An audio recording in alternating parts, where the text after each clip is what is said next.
ரவை 1 கப்பு, மைதா 1 cup, rice flower 1 cup, onion 1 பெருசு, சீச்ச இஞ்சி 1 துண்டு, பச்சை மிளகாய் 1, கருவேப்பிலை, கொத்தமல்லி, பெப்பர் 1 ஸ்பூனு, ஜீரகம் 1 ஸ்பூன், பெருங்காயம் 1/2 ஸ்பூன், சால்ட்டு 1/2 ஸ்பூன், தண்ணி 3 கப்பு.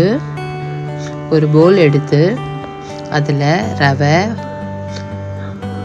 அரிசி மாவு 1 கப்பு, மைதா மாவு 1 கப்பு போட்டுட்டு இஞ்சி போடணும்,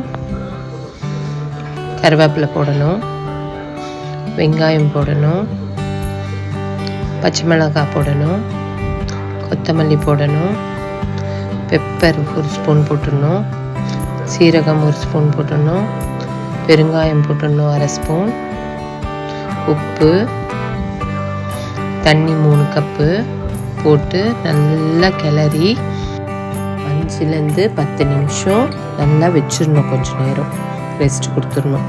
அதுக்கப்புறம் தவா நல்லா சூடு பண்ண பிறகு இப்படி போட்டுட்டு கொஞ்சம் நேரம் விட்டுட்டு